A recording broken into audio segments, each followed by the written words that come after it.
My wife cheated on me with my brother, the family's golden boy, and even had his kid. My parents backed him up, of course, but now that my business is booming, my nasty family is crawling back, begging me for money. My name is Ethan, and you could say I'm the forgotten son in my family. Growing up, I always felt like an outsider in my own home. My younger brother Ryan was the star, the kid my parents loved showing off. They called him their golden boy, while I was, well, just me.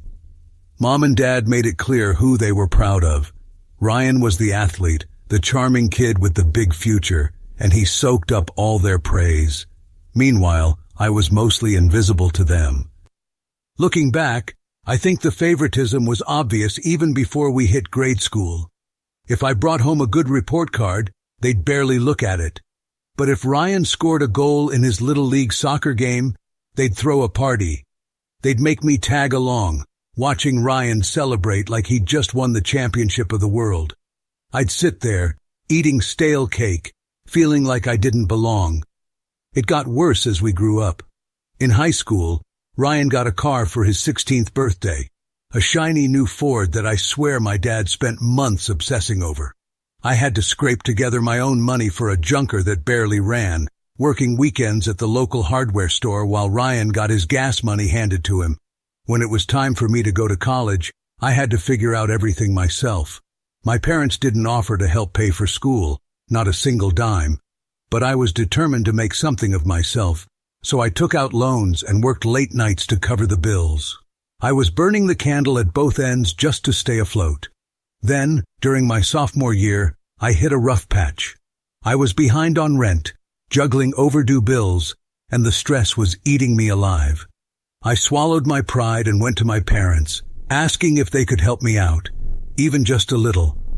But they turned me down, saying they'd already spent a lot on Ryan, who, by the way, was on his way to a private college that cost them a small fortune. "We can't afford to help both of you," my dad said, as if it was obvious. They told me I'd be fine. "You're strong, Ethan. You'll figure it out." And somehow, I did.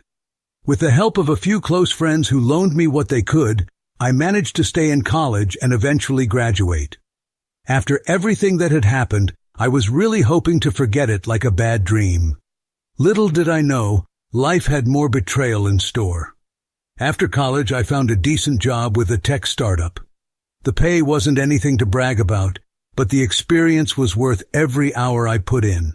It was the kind of job where I learned something new every day, and the people there became a second family.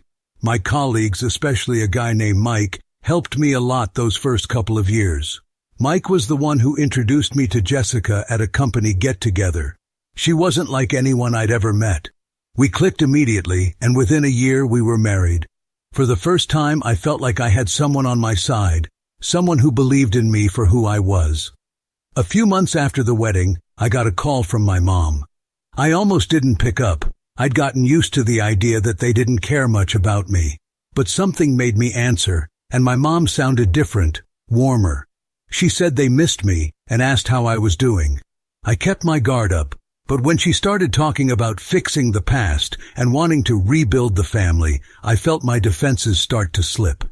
She even sounded hurt that I hadn't told them about my wedding. "Ethan," she said, her voice soft with a tinge of guilt, "we want to be part of your life. Jessica is family now too." I'm not proud to say it, but I bought into it. I wanted to believe they could change, that they'd realized how they'd treated me and wanted to make things right. Jessica was thrilled at the idea of meeting them, and I thought, maybe this was our fresh start. So we went to visit a couple of times. Each time, though, I couldn't help but notice things hadn't changed much. Ryan still lived with my parents. He didn't have a job, didn't contribute to rent, and only occasionally helped out at the family's little cafe. He was still the same entitled kid who never had to lift a finger for anything. But when they visited our place, it was different. Jessica and I were living in a modest little apartment, saving every penny for the future.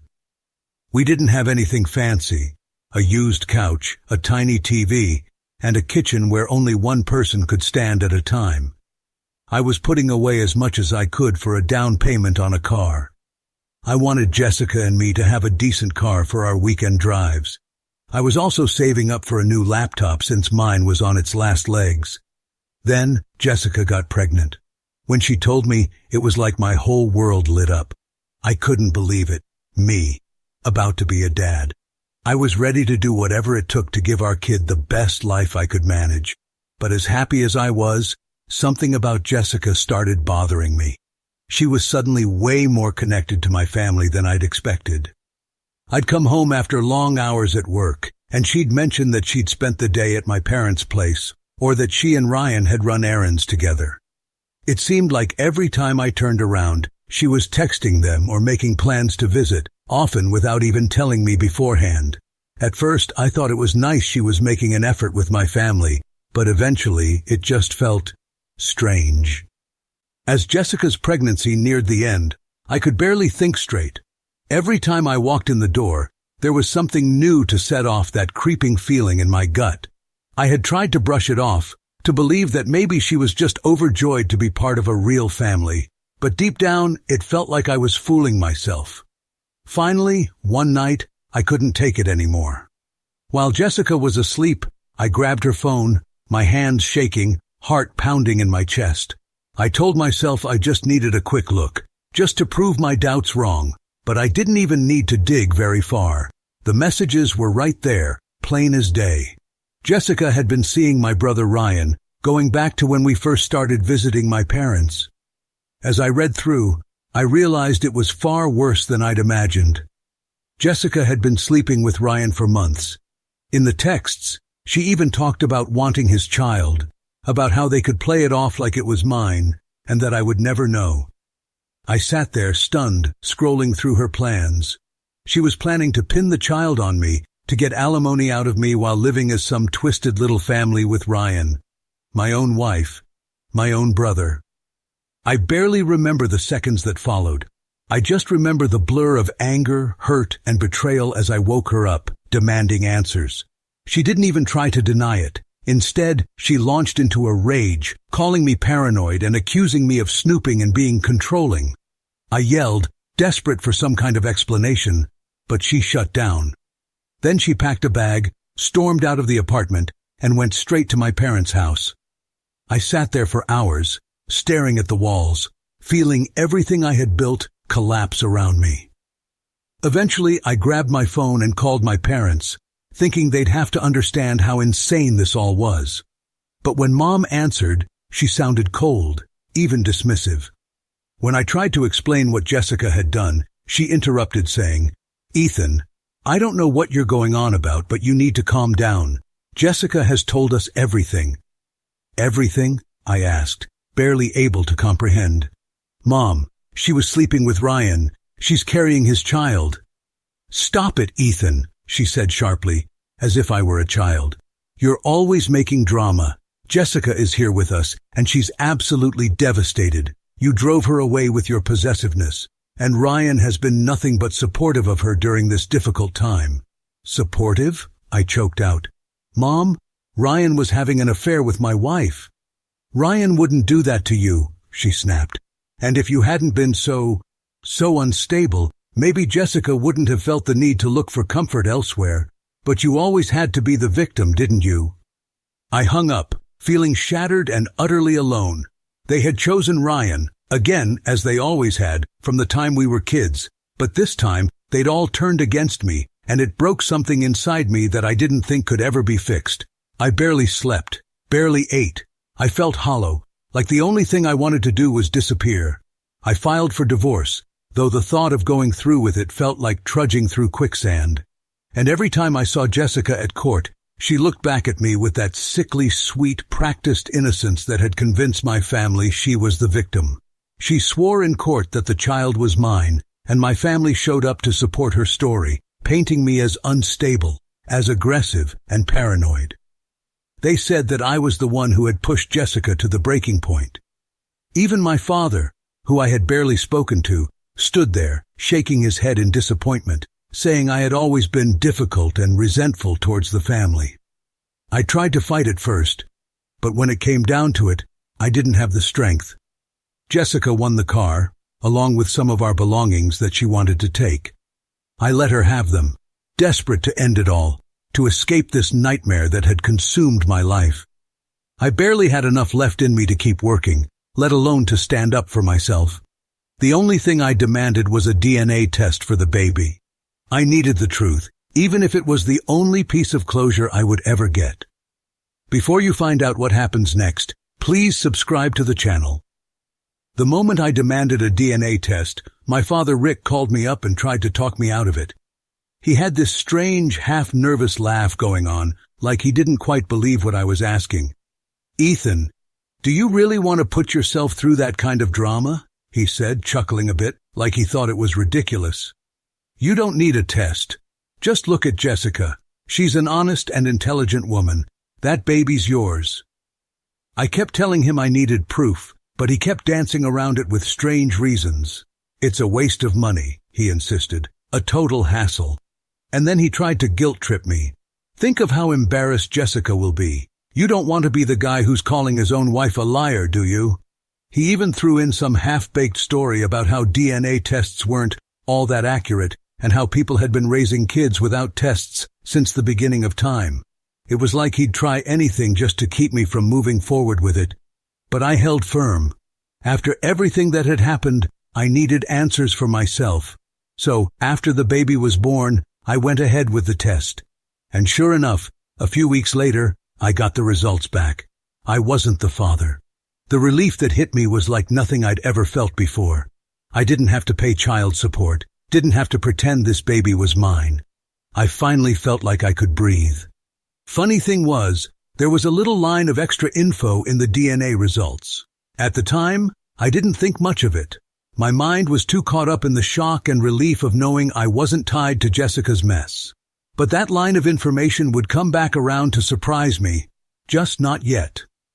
I'll talk about this important detail a little later. With Jessica and the family drama behind me, I threw myself into work. My anger, my disappointment, the frustration of years of being treated like an outsider, it all turned into fuel for the projects I was working on. Then COVID hit, and everything changed. People everywhere were losing jobs, losing stability, and the whole world went remote. But my friend Mike and I saw an opportunity.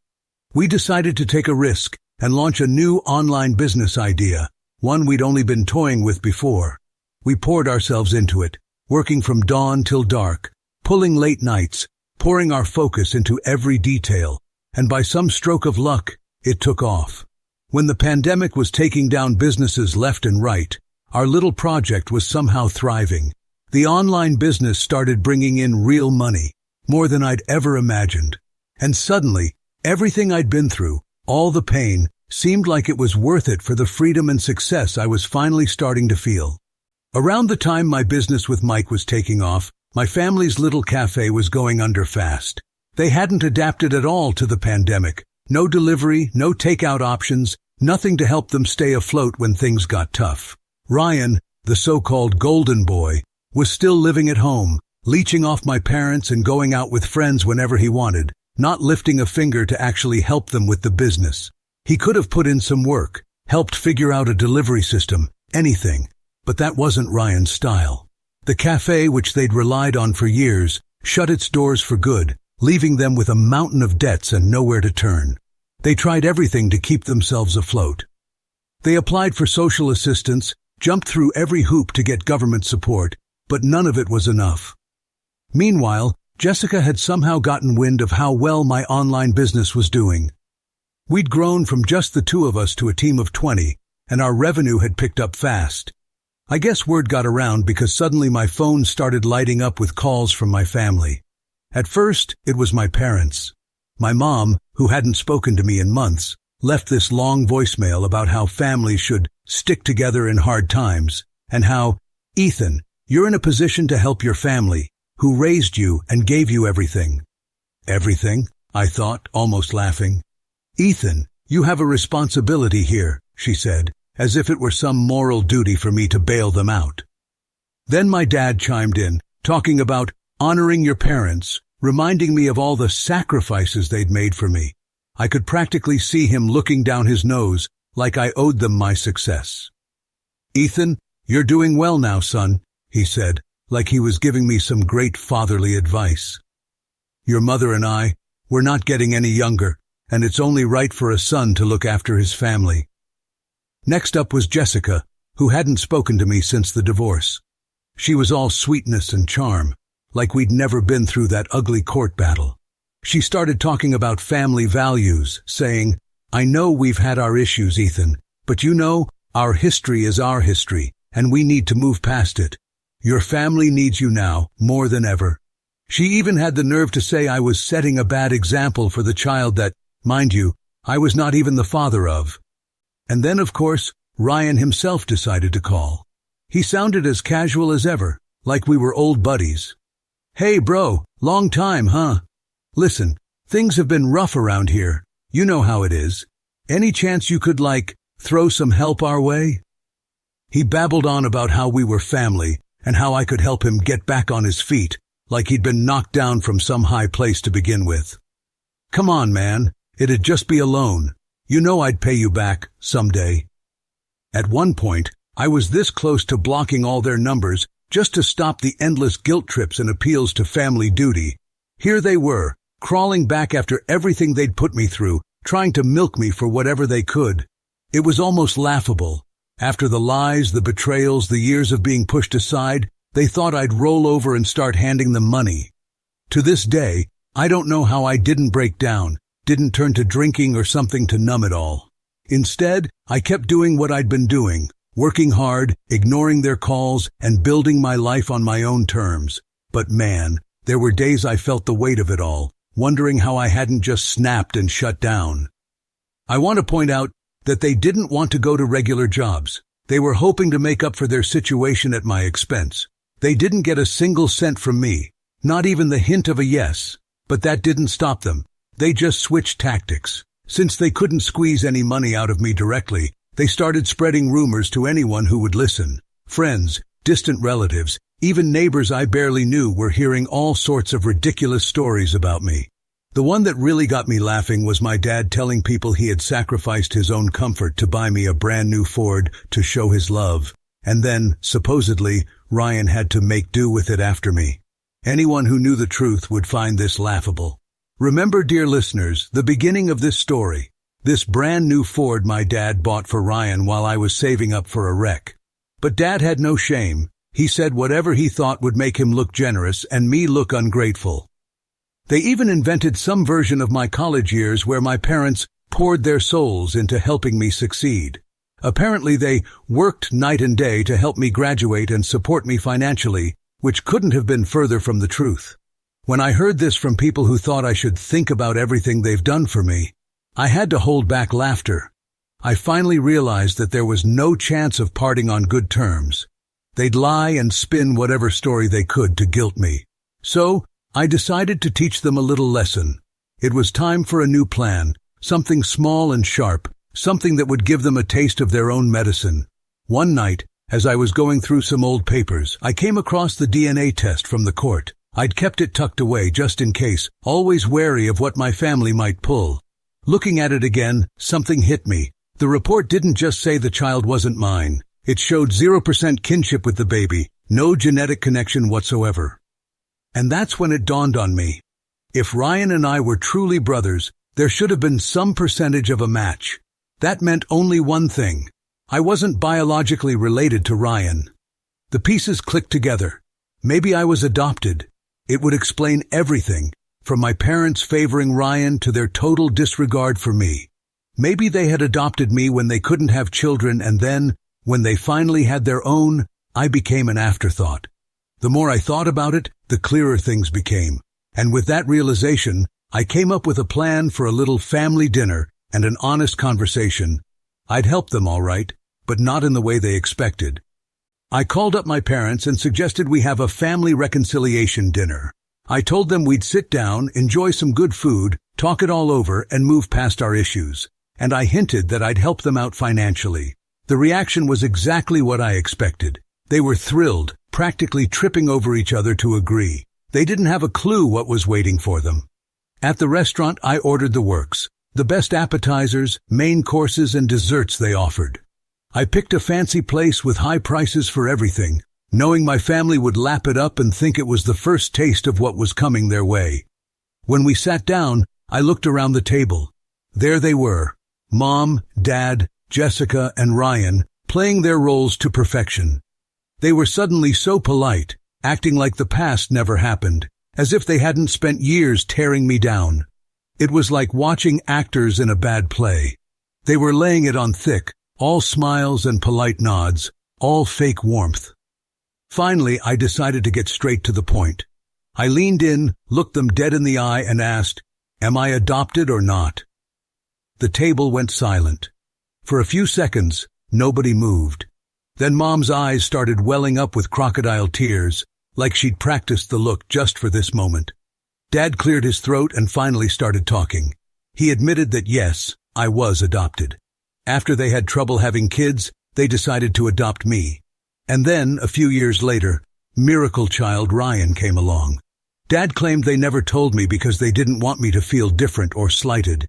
The irony of it was almost too much. After all the ways they'd treated me, they thought not telling me would somehow make up for everything else. Then they launched into this whole speech about how much they loved me.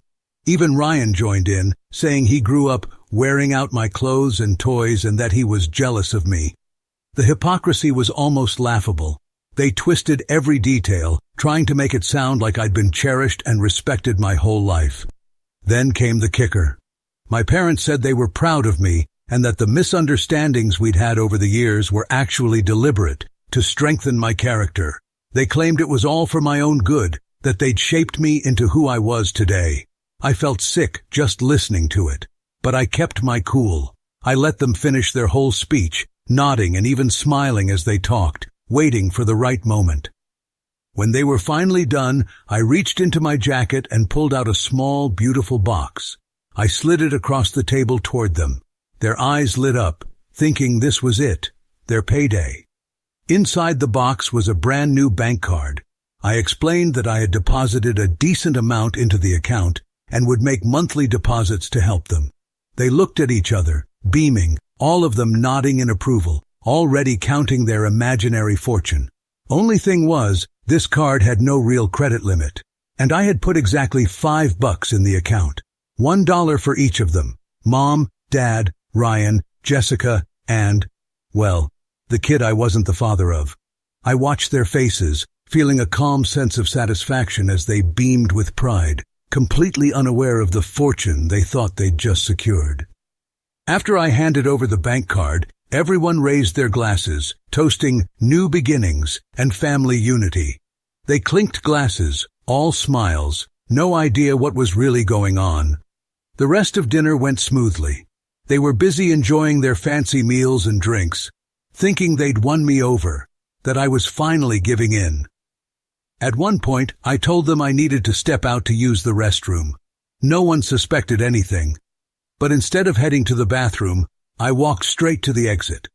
On my way out, I stopped a waiter and told him I had an emergency and had to leave immediately, but my family would be paying for everything at the table. With my head held high, I strolled out of that restaurant, feeling a deep sense of satisfaction. I imagined their faces when the bill arrived, how they'd glance around, looking for me, waiting for me to come back and pay. My phone started buzzing shortly after with their calls, one after another. They'd realized I was gone. Then I got the notifications, multiple alerts from their attempts to pay the bill with that bank card. I could only imagine their reaction when they saw there was just $5 on it. Not exactly enough for a 5-star meal. When I got home, I blocked their numbers for good. For laughs, though, I kept my promise to support them, adding $5 to the card every month. It was a little monthly reminder that I cared about them as much as they cared about me. Of course, they tried to reach me through mutual friends and even sent some messages online. But after I posted the story online, people started seeing their true colors. My family quieted down pretty quickly after that, trying to pretend I didn't exist. And that's how I taught them a lesson they'd never forget. If you enjoyed the story, please subscribe to the channel. I wish you a great mood and good luck.